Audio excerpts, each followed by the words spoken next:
യൂസഫ് നബി യാക്കൂബ് നബിയുടെയും റാഹേലിന്റെയും മകനായിരുന്നു. യൂസഫ് നബിക്ക് ബെന്യാമിൻ എന്നു പേരുള്ള ഒരു ഇളയ സഹോദരനുമുണ്ടായിരുന്നു. യാക്കൂബ് നബിക്ക് ആകെ 12 മക്കളാണ് ഉണ്ടായിരുന്നത്. എങ്കിലും യാക്കൂബ് നബിക്ക് കൂടുതൽ ഇഷ്ടം യൂസഫ് നബിയോടും ബെന്യാമിനോടുമായിരുന്നു. അതുകാരണം മറ്റു സഹോദരങ്ങൾക്ക് യൂസഫ് നബിയോടും ബെന്യാമിനോടും അസൂയയുണ്ടായിരുന്നു. ഒരിക്കൽ യൂസഫ് നബി ഒരു സ്വപ്നം കണ്ടു. ആ സ്വപ്നത്തിൽ സൂര്യനും ചന്ദ്രനും കുറെ നക്ഷത്രങ്ങളും ഉണ്ടായിരുന്നു. അവയെല്ലാം യൂസഫ് നബിയെ താഴ്ന്നു വണങ്ങുന്നതായും യൂസഫ് നബി സ്വപ്നത്തിൽ കണ്ടു. കുട്ടിയായ യൂസഫ് നബിക്ക് ഇത് കണ്ട് വളരെ അത്ഭുതം തോന്നി. എന്നാൽ ഈ സ്വപ്നത്തിന്റെ അർത്ഥം എന്താണെന്ന് യൂസഫ് നബിക്ക് മനസ്സിലായില്ല. അതിനാൽ യാക്കൂബ് നബിയുടെ അടുക്കൽ ചെന്ന് യൂസഫ് നബി കണ്ട സ്വപ്നം വിശദീകരിച്ചു. ഉപ്പാ, ഞാൻ സ്വപ്നത്തിൽ സൂര്യനെയും ചന്ദ്രനെയും നക്ഷത്രങ്ങളെയുമൊക്കെ കണ്ടു. അവർ എൻ്റെ മുന്നിൽ താഴ്ന്നു വണങ്ങുന്നതായും കണ്ടു. യാക്കൂബ് നബിക്ക് യൂസഫ് നബി കണ്ട സ്വപ്നത്തിന്റെ അർത്ഥം വളരെ പെട്ടെന്ന് തന്നെ മനസ്സിലാക്കാൻ സാധിച്ചു. യാക്കൂബ് നബി വളരെയധികം സന്തോഷവാനായി. അദ്ദേഹം യൂസഫ് നബിയോട് പറഞ്ഞു, അള്ളാഹു നിന്നെ അനുഗ്രഹിച്ചിരിക്കുന്നു യൂസഫ്. ഈ സ്വപ്നത്തിന്റെ അർത്ഥം അള്ളാഹു നിനക്ക് അറിവ് നൽകുകയും നിന്നെ ഒരു പ്രവാചകനാക്കി മാറ്റുകയും ചെയ്യും എന്നാണ്. യാക്കൂബ് നബി വളരെ അറിവുള്ള പ്രവാചകനായിരുന്നു. യൂസഫ് നബി കണ്ട സ്വപ്നം സഹോദരങ്ങൾ അറിഞ്ഞാൽ അത് അവരിൽ യൂസഫ് നബിയോടുള്ള ശത്രുത കൂട്ടാൻ ഇടയാക്കും എന്ന് അദ്ദേഹം മനസ്സിലാക്കി.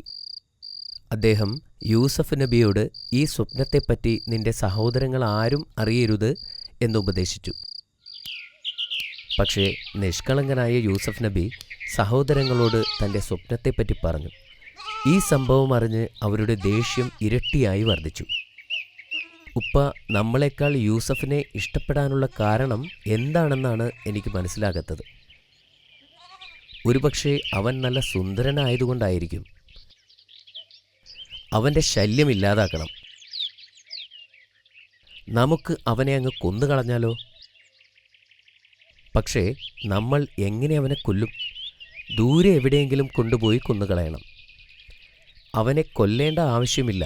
നമുക്ക് ആ കാണുന്ന പൊട്ടക്കിണറ്റിലേക്ക് വലിച്ചെറിയാം. ആരെങ്കിലും വന്ന് അവനെ പൊക്കിയെടുത്ത് അടിമയാക്കി ദൂരേക്ക് കൊണ്ടുപോയിക്കൊള്ളും. അതായിരിക്കും നല്ലത്.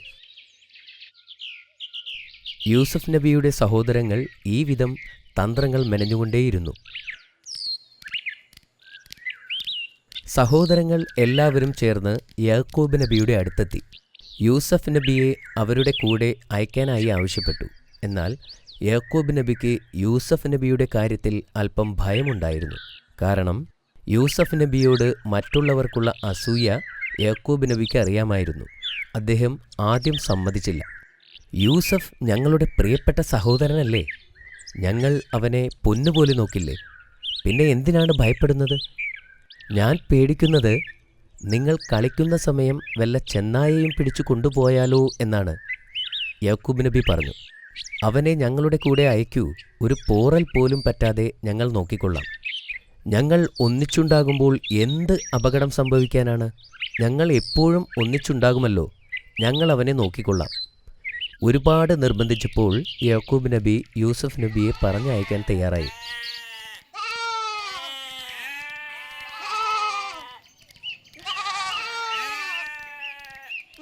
അടുത്ത ദിവസം അവരെല്ലാവരും കൂടി ഒരു കാട്ടിലേക്ക് യാത്രയായി. കൂടെ യൂസഫ് നബിയും ഉണ്ടായിരുന്നു. യൂസഫ് നബിയുടെ സഹോദരങ്ങൾ ആ അസുലഭ നിമിഷത്തിനായി കാത്തിരിക്കുകയായിരുന്നു. അവർ കണക്കുകൂട്ടിയതുപോലെ യൂസഫ് നബിയെ ഒരു പൊട്ടക്കിണറിനടുത്തേക്ക് കൊണ്ടുപോയി. പൊട്ടക്കിണറിനടുത്ത് എത്തിയപ്പോൾ അവർ യൂസഫ് നബിയെ ബലമായി പിടിച്ചുവച്ചു. യൂസഫ് നബിക്ക് ഓടാനോ രക്ഷപ്പെടാനോ സാധിച്ചില്ല. അവർ യൂസഫ് നബിയുടെ വസ്ത്രമഴിച്ചു മാറ്റി ആ പൊട്ടക്കിണറ്റിലേക്ക് വലിച്ചെറിഞ്ഞു. കുട്ടിയായ യൂസഫ് നബി അവരോട് സഹായത്തിനായി കീണപേക്ഷിച്ചു. എന്നാൽ അവർ അതൊന്നും ചെവിക്കൊണ്ടില്ല. അങ്ങനെ യൂസഫ് നബി ആ ഇരുണ്ട പൊട്ടക്കിണറ്റിൽ ഒറ്റപ്പെട്ടു. അപ്പോൾ അള്ളാഹു യൂസഫ് നബിയോട് പറഞ്ഞു, പേടിക്കണ്ട, ഞാൻ നിന്റെ കൂടെയുണ്ട്. നിനക്കൊരു നല്ല കാലം വരും. അന്ന് നിന്റെ സഹോദരങ്ങൾ നിന്റെ മുൻപിൽ വന്നെത്തും. അന്ന് നീ അവർ നിന്നോട് ചെയ്തതെന്തെന്ന് അവരെ ഓർമ്മിപ്പിക്കുകയും ചെയ്യും.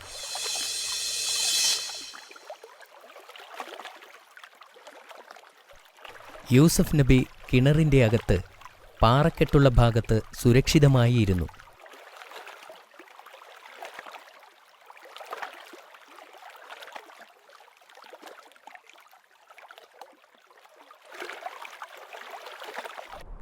അതേസമയം യാക്കൂബ് നബിയോട് എന്തു പറയും എന്നുള്ള കാര്യം കൂടി ആലോചിക്കുകയായിരുന്നു സഹോദരങ്ങൾ. നമുക്ക് പറയാം, ഉപ്പ പേടിച്ചതുപോലെ അവനെ ഒരു ചെന്നായ പിടിച്ചുകൊണ്ടുപോയി എന്ന്. അതെ, അങ്ങനെ തന്നെ പറയാം. അവർ അങ്ങനെ ഒരു ആടിനെ കൊല്ലുകയും അതിൻ്റെ രക്തം യൂസഫ് നബിയുടെ വസ്ത്രത്തിൽ പുരട്ടുകയും ചെയ്തു.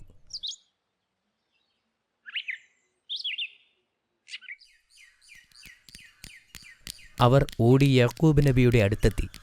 ഉപ്പ, ഞങ്ങൾ യൂസഫിനെ ഞങ്ങളുടെ സാധനങ്ങൾ ഏൽപ്പിച്ച് കളിക്കാൻ പോയതായിരുന്നു. തിരിച്ചെത്തുമ്പോഴേക്കും അവനെ ഒരു ചെന്നായ കടിച്ചുകൊണ്ടുപോയി ഉപ്പ. അവർ ആ രക്തം പുരണ്ട വസ്ത്രം യാക്കൂബ് നബിയെ കാണിച്ചു. പക്ഷേ യാക്കൂബ് നബിക്ക് അവർ പറയുന്നത് കള്ളമാണെന്ന് മനസ്സിലായി. ഒരു ചെന്നായ കടിച്ചു കീറിയ വസ്ത്രം കീറിപ്പറിഞ്ഞ അവസ്ഥയിലായിരിക്കും. എന്നാൽ യൂസഫ് നബിയുടെ വസ്ത്രത്തിൽ രക്തം മുക്കുക മാത്രമാണ് ഉണ്ടായിട്ടുള്ളത്. യാക്കൂബ് നബി പറഞ്ഞു, ഇതാണോ നിങ്ങൾ മെനഞ്ഞുണ്ടാക്കിയ കഥ? ഈ കഥ ഞാൻ വിശ്വസിക്കില്ല. എൻ്റെ മകൻ വരുന്നതുവരെ ഞാൻ കാത്തിരിക്കും. അന്ന് രാത്രി യാക്കൂബ് നബിക്ക് ഉറങ്ങാൻ സാധിച്ചില്ല. അതേപോലെ യൂസഫ് നബിക്കും വളരെ ഭയാനകമായ അനുഭവമാണ് ഉണ്ടായത്. പിതാവിനും മകനും ഒരുപോലെ അസ്വസ്ഥത അനുഭവിച്ച രാത്രിയായിരുന്നു അന്ന്. അടുത്ത ദിവസം ഈജിപ്തിലേക്ക് യാത്ര പോകുകയായിരുന്ന ഒരു കച്ചവട സംഘം ആ കിണറിനടുത്ത് എത്താനിടയായി. അവർ കൂട്ടത്തിൽ ഒരാളെ കിണറിനടുത്തേക്ക് വെള്ളമെടുക്കാൻ പറഞ്ഞയച്ചു. കിണറിലേക്ക് വീണ പാത്രം കണ്ടപ്പോൾ യൂസഫ് നബിക്ക് സന്തോഷമായി. അദ്ദേഹം ആ കയറിൽ മുറുകെ പിടിച്ചു. എന്നാൽ വെള്ളമെടുക്കാൻ വന്ന ആൾക്ക് അത് പൊക്കിയെടുക്കാൻ സാധിച്ചില്ല. എന്തോ നിധി തടഞ്ഞിട്ടുണ്ട് എന്ന് അത്ഭുതപ്പെട്ട് തൻ്റെ കൂടെയുള്ളവരെ എല്ലാം സഹായത്തിന് വിളിച്ചു.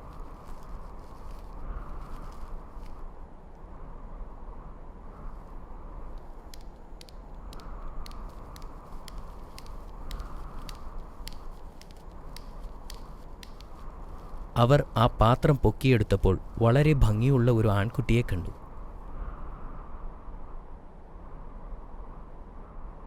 അവർ ഉടനെ ആലോചിച്ചു, ഈ സുമുഖനായ ബാലനെ ചന്തയിൽ കൊണ്ടുപോയി അടിമയാക്കി വിൽക്കാം.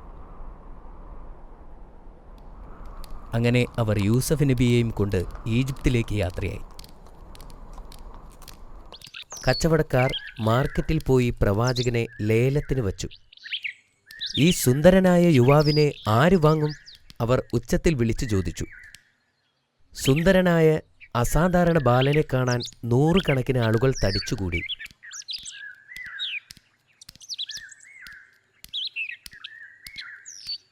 ഈജിപ്തിലെ മുഖ്യമന്ത്രി അസീസ് ഏതാനും വെള്ളി നാണയങ്ങൾ നൽകി നബിയെ ലേലത്തിന് വാങ്ങിച്ചു.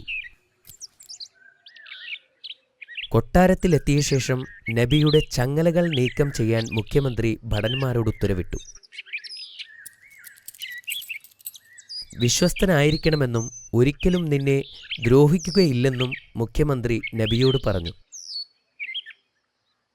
അസീസ് തൻ്റെ ഭാര്യയോട് പറഞ്ഞു, ഇയാളെ ഇവിടെ താമസിപ്പിക്കുക.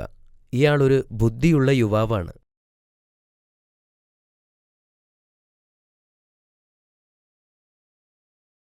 കൊട്ടാരത്തിലുള്ളവർ നബിയെ നന്നായി പരിപാലിച്ചു.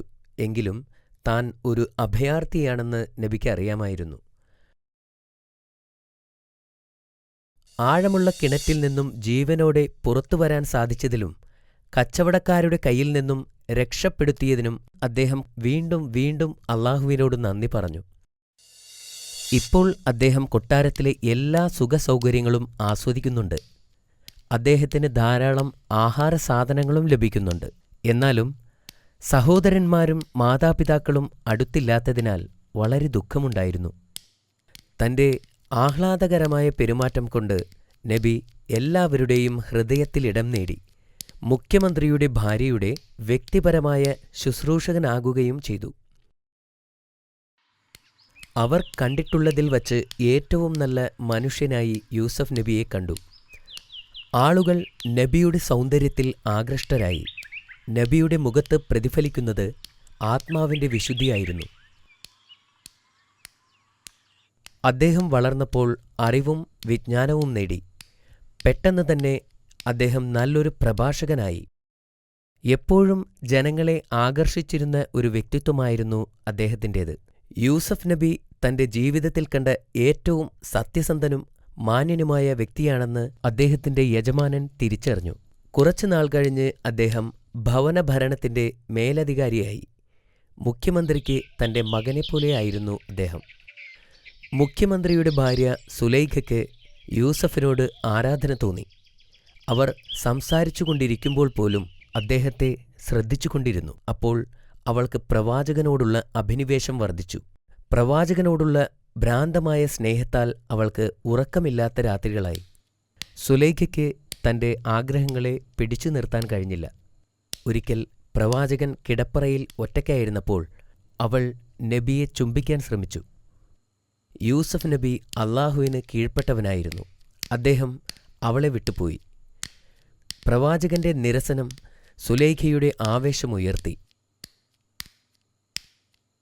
വാതിലിനു നേരെ നീങ്ങുകയായിരുന്ന നബിയെ പിന്തുടർന്ന് അദ്ദേഹത്തിൻ്റെ കുപ്പായത്തിൽ കയറിപ്പിടിച്ചു. അദ്ദേഹത്തിൻ്റെ കുപ്പായം കീറിയെടുത്ത് കീറിയ കഷ്ണം തുണി അവളുടെ കയ്യിലുണ്ടായിരുന്നു. പെട്ടെന്ന് വാതിൽ തുറന്ന് അവളുടെ ഭർത്താവും ബന്ധുക്കളും അവിടെ എത്തി. അവൾ ഭർത്താവിനെ കണ്ടപ്പോൾ വക്രതയുള്ള ആ സ്ത്രീ അവളുടെ സ്വരം മാറ്റി കയ്യിലിരിക്കുന്ന കീറിയ തുണിക്കഷ്ണം ഉയർത്തിക്കൊണ്ട് ഇങ്ങനെ പറഞ്ഞു: "ഈ മനുഷ്യൻ എന്നെ പിടിക്കാൻ ശ്രമിച്ചു. നിങ്ങൾ അവനെ ഇപ്പോൾ തന്നെ തടവിലാക്കണം." അവൾ പ്രവാചകനെ കുറ്റപ്പെടുത്താൻ ശ്രമിച്ചുകൊണ്ടിരുന്നു. എന്നാൽ പ്രവാചകൻ അത് നിഷേധിച്ചു. "ഇവളാണ് എന്നെ കയറിപ്പിടിച്ചത്" എന്ന് അദ്ദേഹം പറഞ്ഞു. അസീസും കൂടെയുണ്ടായിരുന്നവരും ആരാണ് സത്യം പറയുന്നത് എന്നറിയാൻ അദ്ദേഹത്തിൻ്റെ കുപ്പായം പരിശോധിച്ചു.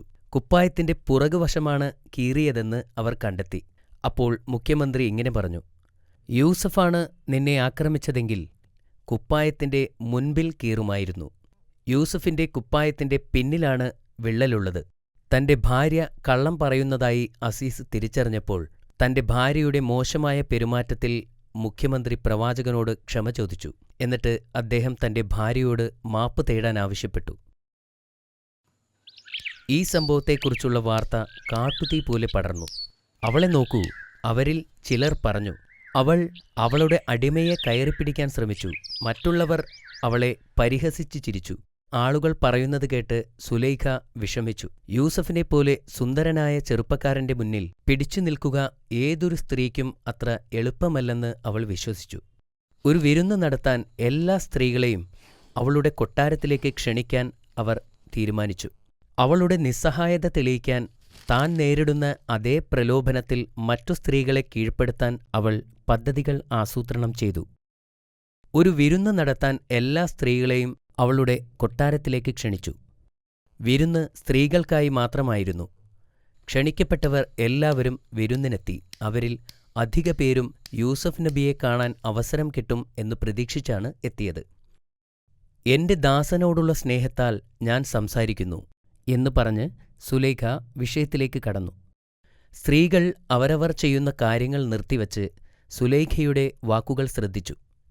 "അവൻ ഒരു സുന്ദരനാണെന്ന് ഞാൻ സമ്മതിക്കുന്നു. ഞാൻ അവനെ സ്നേഹിക്കുന്നുവെന്നതും ഞാൻ നിഷേധിക്കുന്നില്ല." ഈ ഏറ്റുപറച്ചിൽ കേൾക്കാൻ എല്ലാവരും വിരുന്നുശാലയിൽ മുഴുകിയിരുന്നു. അതിനിടയിൽ സുലൈഖ അതിഥികൾക്കായി പഴങ്ങൾ വിതരണം ചെയ്യാൻ പരിചാരകരോട് ആവശ്യപ്പെട്ടു. അത്താഴത്തിനു ശേഷം അതിഥികൾ അവരുടെ പഴങ്ങൾ മുറിച്ചു തുടങ്ങി. ഈ സമയത്താണ് സുലൈഖ യൂസഫ് നബിയെ വിളിക്കുന്നത്. തൻ്റെ കണ്ണുകൾ താഴ്ത്തിക്കൊണ്ട് അദ്ദേഹം ഹാളിൽ പ്രവേശിച്ചു. സുലൈഖ പേര് വിളിച്ചപ്പോൾ അദ്ദേഹം തല ഉയർത്തി. യൂസഫ് നബിയുടെ മുഖം കണ്ടപ്പോൾ അതിഥികൾ വിസ്മയഭരിതരായിരുന്നു. നബിയുടെ മുഖം സൗന്ദര്യം കൊണ്ട് തിളങ്ങുന്നതായിരുന്നു. അത് നിഷ്കളങ്കതയെ പ്രതിഫലിപ്പിച്ചു. പഴങ്ങൾ മുറിക്കുകയായിരുന്ന അവർ ആശ്ചര്യപ്പെട്ടു. അവരുടെ കണ്ണുകൾ പ്രവാചകന്റെ മുഖത്തായിരുന്നു. പ്രവാചകനെ തന്നെ ശ്രദ്ധിച്ചിരുന്ന അവർ സ്വന്തം കൈകൾ മുറിക്കാൻ തുടങ്ങി. അവരുടെ കൈകളിൽ നിന്നും രക്തം ഒഴുകുന്ന കാര്യം ആരും ശ്രദ്ധിച്ചിരുന്നില്ല. അതിനുശേഷം സുലൈഖ എഴുന്നേറ്റ് നിന്ന് പറഞ്ഞു, നിങ്ങൾ നിങ്ങളുടെ കൈകളിലേക്ക് നോക്കുക. സ്ത്രീകൾ അവരുടെ കൈകളിൽ നോക്കി. അപ്പോഴാണ് കൈകളിൽ നിന്നും രക്തം ഒഴുകുന്നത് കണ്ടത്. അവർ ആ മുറിവുകൾ തങ്ങളുടെ തൂവാലകൾ കൊണ്ട് ചുറ്റിക്കെട്ടി. ഞാൻ അദ്ദേഹത്തെ കുറ്റപ്പെടുത്തുന്നില്ല, സുലൈഖ പറഞ്ഞു തുടങ്ങി. അദ്ദേഹത്തെ വശീകരിക്കാൻ ഞാൻ ശ്രമിച്ചതാണെന്ന് നിരസിക്കുന്നുമില്ല. നിങ്ങളും അവനെ കണ്ട് മതിമറന്നു. നിങ്ങളുടെ കൈകൾക്ക് സംഭവിച്ച കാര്യങ്ങൾ നോക്കുക. അദ്ദേഹം വീണ്ടും എന്റെ കൽപ്പന അനുസരിക്കാതിരുന്നാൽ ഞാൻ അദ്ദേഹത്തെ തടവിലാക്കും എന്നും അവൾ പറഞ്ഞു. പ്രവാചകൻ കുറ്റബോധമില്ലാതെ ശാന്തമായി മറുപടി പറഞ്ഞു, ജയിലിൽ പോകാൻ ഞാൻ ആഗ്രഹിക്കുന്നു. പ്രവാചകൻ കണ്ണുകൾ താഴ്ത്തിക്കൊണ്ട് മുറി വിട്ടുപോയി. ആ രാത്രിയിൽ സുലൈഖ തന്റെ ഭർത്താവിനെ ബോധ്യപ്പെടുത്തി. അവളുടെ മുഖം രക്ഷിക്കാനുള്ള ഒരേയൊരു വഴി പ്രവാചകനെ തടവിലാക്കുക എന്നതായിരുന്നു. മുഖ്യമന്ത്രി ഒരു മകനെപ്പോലെ പ്രവാചകനെ സ്നേഹിച്ചിരുന്നു. യൂസഫ് നിരപരാധിയാണെന്ന കാര്യം അദ്ദേഹത്തിന് അറിയാമായിരുന്നു. യൂസഫിനെപ്പോലെ വിശ്വസ്തനായ മറ്റൊരു മനുഷ്യനെ ഇതുവരെ കണ്ടുമുട്ടിയിട്ടുമില്ലായിരുന്നു. അസീസ് യൂസഫിനെ അറസ്റ്റ് ചെയ്യാനും ജയിലിലടയ്ക്കാനും ഉത്തരവിട്ടു. നിരപരാധിയായ ഒരു മനുഷ്യനെ ജയിലിലടയ്ക്കാൻ അദ്ദേഹത്തിന് അത്ര എളുപ്പമല്ലായിരുന്നു. എന്നിരുന്നാലും അയാൾക്ക് മറ്റൊരു മാർഗവുമില്ലായിരുന്നു.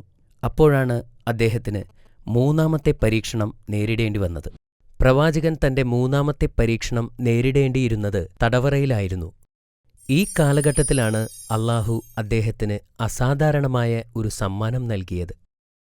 സ്വപ്നത്തെ വ്യാഖ്യാനിക്കാനുള്ള കഴിവായിരുന്നു അത്. നല്ല അറിവും കരുണാസമ്പന്നനുമായ ഒരു യുവാവാണ് യൂസഫ് എന്ന് ജയിലിലെ ആളുകൾക്ക് അറിയാമായിരുന്നു. അവർ അദ്ദേഹത്തെ സ്നേഹിക്കുകയും ബഹുമാനിക്കുകയും ചെയ്തു. അതേസമയം മറ്റു രണ്ടുപേർ ജയിലിലെത്തിച്ചേർന്നു. ഒരുവൻ രാജാവിന്റെ പാനപാത്രവാഹകനും മറ്റൊരാൾ അദ്ദേഹത്തിന്റെ പാചകക്കാരനുമായിരുന്നു. ആ രാത്രിയിൽ പുതുതായി വന്ന ആ രണ്ടു തടവുകാർ വിചിത്രമായ ഒരു സ്വപ്നം കണ്ടു. അവർ ഉണർന്നപ്പോൾ സ്വപ്നത്തിന്റെ അർത്ഥം മനസ്സിലാക്കാൻ കഴിയാതെ അവർ ആശയക്കുഴപ്പത്തിലായി.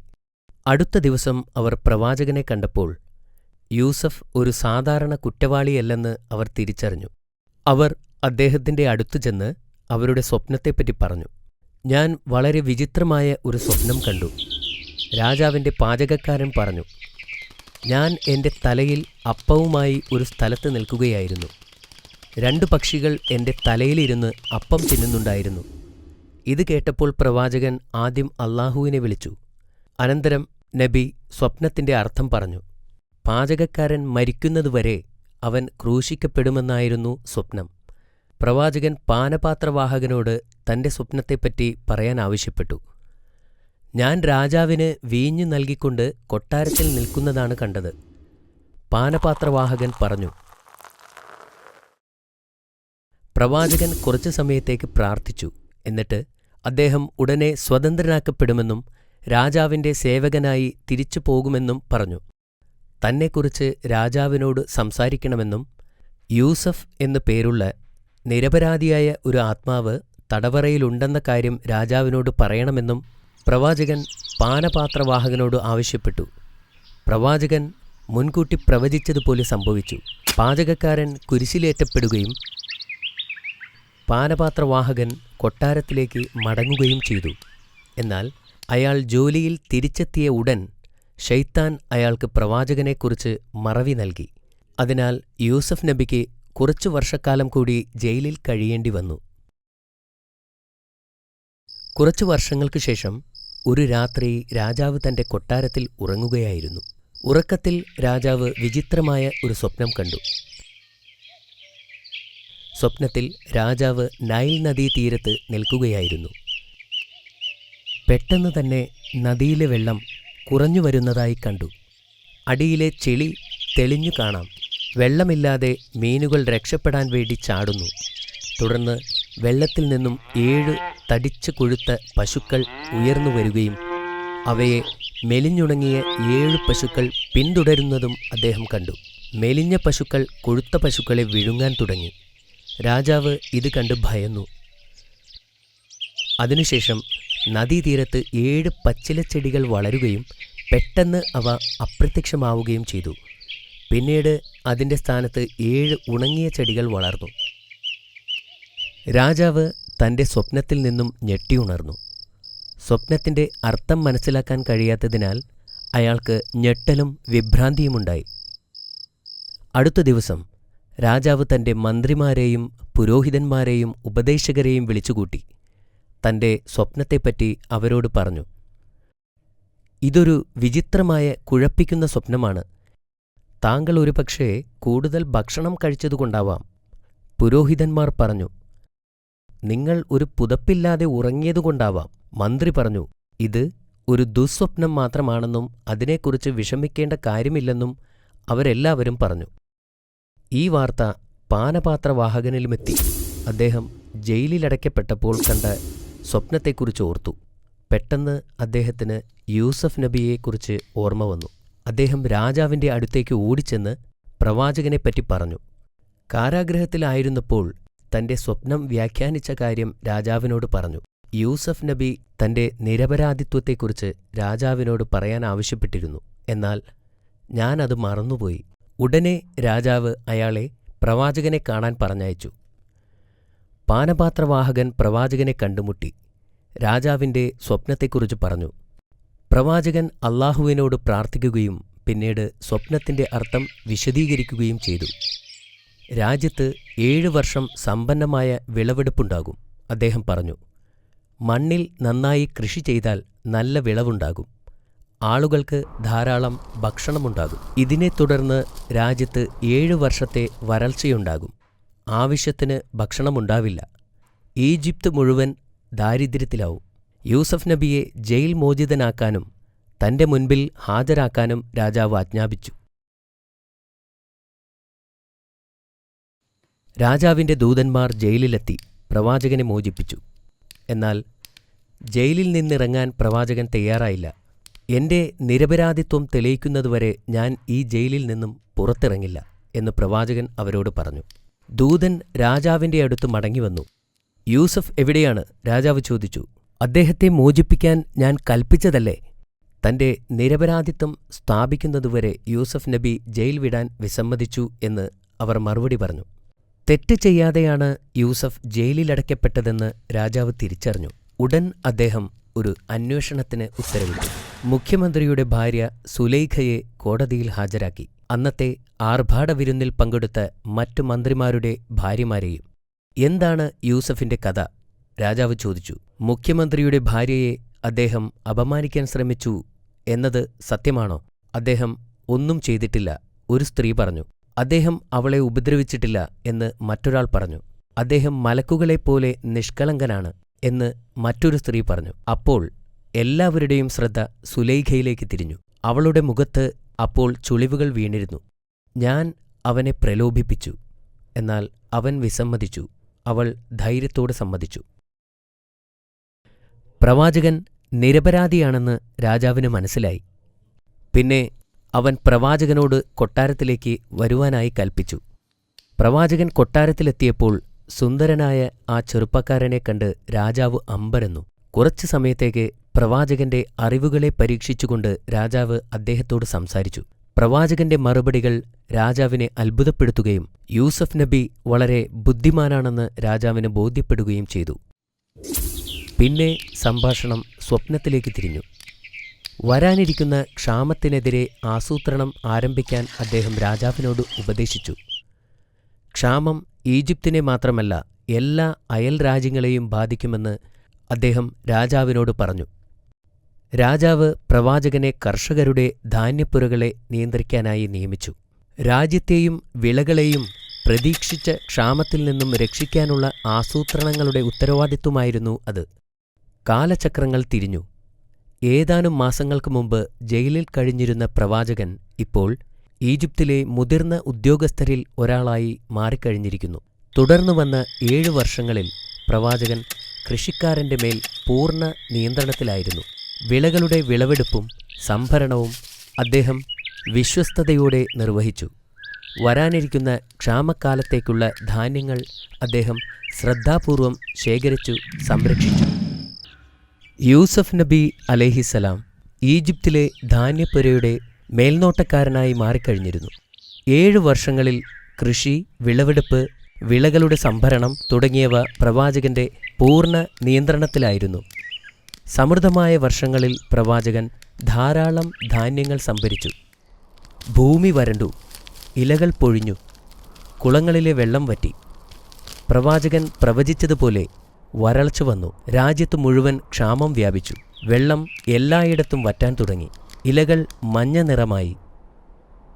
ആകാശത്തു നിന്നും ഒരു തുള്ളി മഴ പോലും ലഭിച്ചില്ല. ഈജിപ്തിൽ ആരും പട്ടിണി കിടന്നു മരിച്ചില്ല. കാരണം പ്രവാചകൻ വരാനിരിക്കുന്ന കഠിന നാളുകൾക്ക് വേണ്ടത്ര ധാന്യങ്ങൾ നേരത്തെ തന്നെ ശേഖരിച്ചിരുന്നു. യൂസഫ്, നിങ്ങൾ ചെയ്തത് ശരിയായിരുന്നു എന്ന് രാജാവ് പ്രവാചകനോട് പറഞ്ഞു. നിങ്ങൾ ഒരാൾ കാരണം മാത്രം ഞങ്ങളുടെ ജനങ്ങൾ കഷ്ടത അനുഭവിക്കുന്നില്ലല്ലോ. ഞങ്ങളുടെ അയൽവാസികൾ ഞങ്ങളുടെ സഹായം തേടുന്നു. ഞാൻ എന്താണ് പറയേണ്ടത്? രാജാവ് ചോദിച്ചു. അല്ലാഹു നമ്മെ രക്ഷിച്ചു, പ്രവാചകൻ പറഞ്ഞു. നമുക്ക് ധാരാളം ധാന്യങ്ങളുണ്ട്. ഇത് നമ്മുടെ അയൽക്കാരെ സഹായിക്കാനുള്ള സമയമാണെന്ന് ഞാൻ കരുതുന്നു. ഒരു ചെറിയ വിലയ്ക്ക് നമുക്ക് ധാന്യങ്ങൾ കൊടുക്കാം. നിരവധി ജീവൻ രക്ഷിക്കാനാകും. രാജാവ് പറഞ്ഞു, ഞാൻ നിങ്ങളോട് യോജിക്കുന്നു. അതിനുശേഷം ആവശ്യാനുസരണം ധാന്യങ്ങൾ വിതരണം ചെയ്യാൻ അദ്ദേഹം ഉത്തരവിട്ടു. കാനനിലും ക്ഷാമമുണ്ടായി. ഈജിപ്തിലെ ഭക്ഷ്യധാന്യങ്ങൾ വിതരണം ചെയ്യുന്ന വാർത്തയെക്കുറിച്ച് യാക്കൂബ് നബി കേട്ടിരുന്നു. ബെന്യാമിൻ ഒഴികെ തൻ്റെ മറ്റു പുത്രന്മാരെ ധാന്യം വാങ്ങുന്നതിനു വേണ്ടി ഈജിപ്തിലേക്ക് അയക്കാൻ അദ്ദേഹം തീരുമാനിച്ചു. സഹോദരന്മാർ ദിവസങ്ങളോളം സഞ്ചരിച്ച് ഒടുവിൽ ഈജിപ്തിലെത്തി. വിദൂരദേശത്തു നിന്ന് വന്ന 10 സഹോദരന്മാരെക്കുറിച്ച് യൂസഫ് നബി അലൈഹിസ്സലാം കേട്ടിരുന്നു. അവർ ധാന്യങ്ങൾ ശേഖരിക്കാൻ വന്നപ്പോൾ പ്രവാചകൻ അവരെ തിരിച്ചറിഞ്ഞു. പക്ഷേ സഹോദരങ്ങൾക്ക് അദ്ദേഹത്തിന് മനസ്സിലായില്ല. എങ്ങനെ മനസ്സിലാക്കാൻ സാധിക്കും? കാരണം വർഷങ്ങൾക്ക് മുമ്പ് അവരുടെ സഹോദരനെ കിണറ്റിലേക്ക് തള്ളിയിട്ടതാണല്ലോ.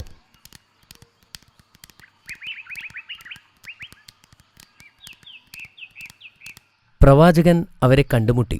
അദ്ദേഹം അവരെ സ്നേഹത്തോടെ സ്വാഗതം ചെയ്തു. ധാന്യങ്ങൾ നൽകിയതിനു ശേഷം അവർ എവിടെ നിന്നു വരുന്നു എന്ന് ചോദിച്ചു. ഞങ്ങൾ 11 സഹോദരങ്ങൾ മഹാനായ ഒരു പ്രവാചകന്റെ മക്കളാണ്. ഞങ്ങൾ കാനനിൽ നിന്ന് വന്നവരാണ്, അവർ മറുപടി നൽകി.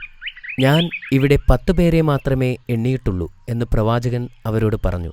പിതാവിൻ്റെ ആവശ്യപ്രകാരം ഒരു സഹോദരനെ വീട്ടിൽ നിർത്തിയിരിക്കുകയാണ് എന്നവർ പറഞ്ഞു. ഇത് കേട്ടപ്പോൾ പ്രവാചകന്റെ കണ്ണുകൾ നിറഞ്ഞു. അദ്ദേഹം തൻ്റെ ബാപ്പയെയും തൻ്റെ ചെറിയ സഹോദരനെയും കാണാൻ ആഗ്രഹിച്ചു. നിങ്ങൾ സത്യസന്ധരാണോ എന്ന് അദ്ദേഹം ചോദിച്ചു.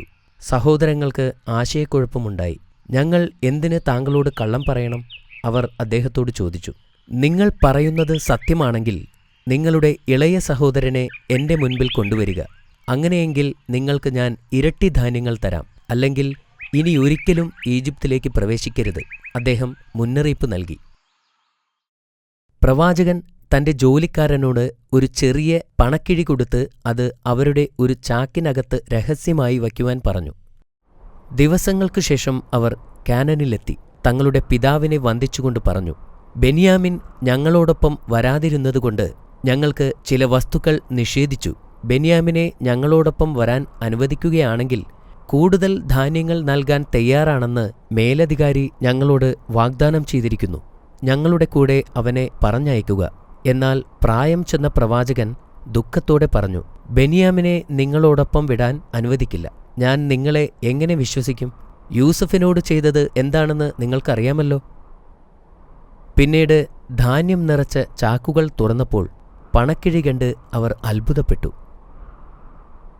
പിതാവേ, ആ മഹാനായ ഉദ്യോഗസ്ഥൻ നമ്മുടെ പണം മടക്കി നൽകിയിരിക്കുന്നു. നമ്മുടെ സഹോദരനെ അവർ ദ്രോഹിക്കില്ല എന്നതിൻ്റെ തെളിവാണിത്. എന്നാൽ പ്രവാചകൻ വീണ്ടും നിരസിച്ചു. കുറച്ചു മാസങ്ങൾക്ക് ശേഷം അവരുടെ ധാന്യങ്ങൾ തീർന്നു തുടങ്ങി. യാക്കൂബ് നബി തൻ്റെ മക്കളോട് വീണ്ടും ഈജിപ്തിലേക്ക് പോകാൻ ആവശ്യപ്പെട്ടു. ബെന്യാമിൻ ഇല്ലാതെ ഞങ്ങൾക്ക് അവിടെ പോകാൻ കഴിയില്ല എന്ന് ഒരു സഹോദരൻ പറഞ്ഞു.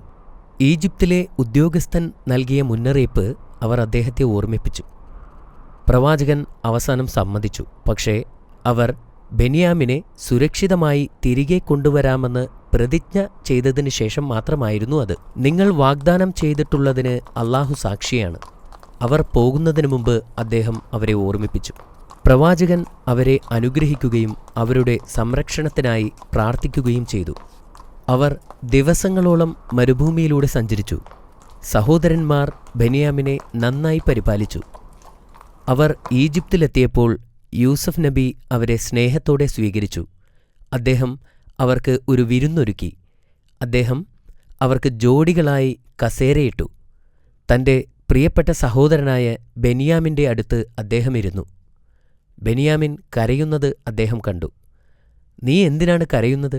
അദ്ദേഹം തൻ്റെ ഇളയ സഹോദരനോട് ചോദിച്ചു. എൻ്റെ സഹോദരൻ യൂസഫ് ഇവിടെ ഉണ്ടായിരുന്നെങ്കിൽ ഞാൻ അദ്ദേഹത്തിൻ്റെ അടുത്തു തന്നെ ഇരിക്കുമായിരുന്നു എന്ന് ബെന്യാമിൻ പറഞ്ഞു. ആ രാത്രി പ്രവാചകനും ബെന്യാമിനും ഒറ്റയ്ക്കായിരുന്നു.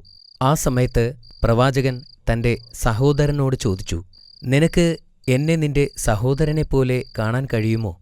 ബെന്യാമിൻ ബഹുമാനപൂർവ്വം മറുപടി പറഞ്ഞു, ഒരിക്കലും തൻ്റെ സഹോദരൻ്റെ സ്ഥാനത്ത് കാണാൻ കഴിയില്ല. ഇത് കേട്ട് പ്രവാചകൻ തകർന്നുപോയി.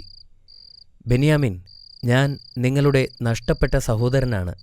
വർഷങ്ങൾ കഴിഞ്ഞ് വിധി നമ്മെ ഒന്നിപ്പിച്ചിരിക്കുകയാണ്. ബെന്യാമിന് ഇത് കേട്ടപ്പോൾ ഭയങ്കര സന്തോഷമായി. ഞാൻ പറയുന്നത് ശ്രദ്ധിക്കുക. സമയമാകുന്നതുവരെ ഇത് രഹസ്യമായി സൂക്ഷിക്കണം, പ്രവാചകൻ പറഞ്ഞു. ബെന്യാമിൻ സമ്മതിച്ചു. അവൻ പ്രവാചകനെ കെട്ടിപ്പിടിച്ചു. സന്തോഷം കൊണ്ട് കണ്ണു നിറയുകയും ചെയ്തു. അടുത്ത ദിവസം സഹോദരന്മാർ ധാന്യച്ചാക്കുകൾ കയറ്റിക്കൊണ്ടിരിക്കുന്ന സമയത്ത് യൂസഫ് നബി തൻ്റെ ജോലിക്കാരനോട് ബെന്യാമിൻ്റെ ചാക്കിനകത്ത് സ്വർണത്തിൻ്റെ അളവ് പാത്രം രഹസ്യമായി വയ്ക്കാൻ ആവശ്യപ്പെട്ടു. സഹോദരന്മാർ പുറത്തേക്ക് പോകാൻ ഒരുങ്ങിയപ്പോൾ പടയാളികൾ ഓടിവന്നു. സഹോദരന്മാരെ, അവിടെ നിൽക്കൂ, നിങ്ങൾ മോഷ്ടാക്കളാണ്, പടയാളികൾ ആക്രോശിച്ചു. ചുറ്റുമുള്ള ജനങ്ങൾ ഇത് കേട്ടു. അവർ സഹോദരന്മാർക്ക് ചുറ്റും കൂടി. ആശയക്കുഴപ്പത്തിലായ സഹോദരന്മാർ ചോദിച്ചു, എന്താണ് നിങ്ങൾക്ക് നഷ്ടപ്പെട്ടത്? രാജാവിൻ്റെ സ്വർണക്കപ്പ് എന്ന് സൈനികൻ പറഞ്ഞു. ഞങ്ങൾ ഇവിടെ മോഷ്ടിക്കാൻ വന്നതല്ല എന്ന് മറ്റൊരു സഹോദരൻ പറഞ്ഞു. സഹോദരങ്ങളെ ചോദ്യം ചെയ്യാൻ പ്രവാചകൻ ഒരു സൈനികനോട് നിർദ്ദേശിച്ചു. മോഷണത്തിന് എന്ത് ശിക്ഷയാണ് നിങ്ങൾ നൽകുന്നത്? ഞങ്ങളുടെ നിയമമനുസരിച്ച് മോഷ്ടിച്ച ആൾ വസ്തുവകകളുടെ ഉടമയ്ക്ക് അടിമയായി തീരും, ഒരു സഹോദരൻ പറഞ്ഞു.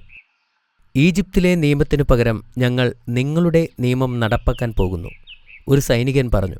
അവർ അവരുടെ ചാക്കുകൾ ഓരോന്നായി തിരയാൻ തുടങ്ങി. ബെന്യാമിൻ്റെ ചാക്കെത്തിയപ്പോൾ അവർ അതിൽ നിന്നും സ്വർണക്കപ്പ് പുറത്തെടുത്തു. സഹോദരങ്ങൾ ഞെട്ടി. അവർ പിതാവിനെക്കുറിച്ചും പിതാവിന് നൽകിയ പ്രതിജ്ഞയെക്കുറിച്ചും ഓർത്തു. അവർ ദയയ്ക്കുവേണ്ടി പ്രവാചകനോട് യാചിക്കാൻ തുടങ്ങി. അവന് പകരം ഞങ്ങളിൽ ഒരാളിനെ കൊണ്ടുപോവുക, അവർ അപേക്ഷിച്ചു. പ്രവാചകൻ ശാന്തമായി മറുപടി പറഞ്ഞു, രാജകീയ പാത്രം മോഷ്ടിച്ചതറിഞ്ഞിട്ട് എനിക്കെങ്ങനെ അവനെ വെറുതെ വിടാൻ കഴിയും? അത് പാപമാണ്. സഹോദരന്മാരിൽ മൂത്തവനായ ജൂദ ദുഃഖത്തോടുകൂടി പറഞ്ഞു, ബെന്യാമിനെ തിരികെ കൊണ്ടുവരുമെന്ന് പിതാവിന് ഞങ്ങൾ വാഗ്ദാനം ചെയ്തിട്ടുണ്ട്. എന്റെ പിതാവ് എന്നെ അനുവദിക്കുന്നതുവരെ, അല്ലെങ്കിൽ ബെന്യാമിനെ സ്വതന്ത്രനാക്കുന്നതുവരെ ഞാൻ ഇവിടം വിട്ടു പോവുകയില്ല. ജൂദയെ അവിടെ ഉപേക്ഷിച്ച് സഹോദരങ്ങൾ യാത്രയായി. അയാൾ അവിടെ ബെന്യാമിന്റെ വിധിക്കു വേണ്ടി കാത്തിരുന്നു. ജൂദയുടെ പെരുമാറ്റം വീക്ഷിക്കാൻ പ്രവാചകൻ രഹസ്യമായി ഏർപ്പാട് ചെയ്തു. പ്രവാചകൻ സഹോദരന്മാരുടെ ആത്മാർത്ഥത പരിശോധിക്കുകയായിരുന്നു. അവരുടെ സഹോദരനു വേണ്ടി അവർ മടങ്ങിവരണമെന്ന് അദ്ദേഹം ആഗ്രഹിച്ചിരുന്നു. കുറേ ദിവസം യാത്ര ചെയ്ത ശേഷം സഹോദരന്മാർ അവരുടെ വീട്ടിലെത്തി. പിതാവേ, അങ്ങയുടെ മകൻ മോഷ്ടിച്ചു, ഒരു സഹോദരൻ പറഞ്ഞു. വൃദ്ധനായ ആ പ്രവാചകൻ ആശയക്കുഴപ്പത്തിലായി. അവർ എന്താണ് അർത്ഥമാക്കിയതെന്ന് അദ്ദേഹത്തിന് മനസ്സിലായില്ല. സംഭവിച്ചതെന്തെന്ന് വിശദീകരിക്കാൻ അദ്ദേഹം അവരോട് പറഞ്ഞു. കൊട്ടാരത്തിൽ ഒരു വിരുന്ന് നൽകപ്പെട്ടതും ധാന്യങ്ങൾ കിട്ടിയതും ബെന്യാമിൻ്റെ ചാക്കിൽ നിന്നും രാജാവിൻ്റെ സ്വർണക്കപ്പ് കണ്ടെത്തിയതുമെല്ലാം സഹോദരന്മാർ അദ്ദേഹത്തോട് വിവരിച്ചു കൊടുത്തു. പ്രവാചകൻ അവരുടെ കഥ കേട്ടപ്പോൾ അതിൽ ദൈവത്തിന്റെ കൈ ഉണ്ടെന്നും അല്ലാഹു നബിയെ പരീക്ഷിക്കുന്നതാണെന്ന് അദ്ദേഹത്തിന് അറിയാമായിരുന്നു. അല്ലെങ്കിൽ അദ്ദേഹത്തിന്റെ പുത്രന്മാരിൽ 2 പേരെക്കുറിച്ചോർത്ത് അദ്ദേഹത്തിന് കഷ്ടപ്പെടേണ്ടി വരില്ലായിരുന്നു. ഒരുപക്ഷെ അല്ലാഹു 2 പേരെയും എനിക്ക് തിരികെ തരുമായിരിക്കും. തീർച്ചയായും അല്ലാഹു സർവശക്തനും യുക്തിമാനുമാകുന്നു. പ്രാർത്ഥനയിൽ ആശ്വാസം കണ്ടെത്തിയ അദ്ദേഹം വിശ്വാസവും സഹിഷ്ണുതയും ബലപ്പെടുത്തി. പ്രവാചകൻ തന്റെ മകൻ യൂസഫിന്റെ നഷ്ടം മൂലം വർഷങ്ങളോളം കരഞ്ഞു. ഇപ്പോൾ അദ്ദേഹം ബെന്യാമിനു വേണ്ടിയും കരയുന്നു. അനേക വർഷങ്ങൾ വിലപിച്ച ശേഷം പ്രവാചകന് ഇപ്പോൾ കാഴ്ച നഷ്ടപ്പെട്ടു. പിതാവേ, എന്തിനാണ് താങ്കൾ എപ്പോഴും ഇങ്ങനെ വിഷമിക്കുന്നത്? പുത്രന്മാർ അദ്ദേഹത്തോട് ചോദിച്ചു. എന്റെ ദുഃഖവും വിഷമവും ഞാൻ അല്ലാഹുവിനോട് വിശദീകരിക്കുന്നു. നിങ്ങൾക്ക് അറിയാത്തത് ഞാൻ അല്ലാഹുവിങ്കൽ നിന്ന് അറിയുന്നുണ്ട്, പ്രവാചകൻ പറഞ്ഞു. അദ്ദേഹം വീണ്ടും തന്റെ പുത്രന്മാരോട് ഈജിപ്തിലേക്ക് പോകാൻ ആവശ്യപ്പെട്ടു. അദ്ദേഹത്തിന് പ്രതീക്ഷ നഷ്ടപ്പെട്ടിട്ടില്ലായിരുന്നു.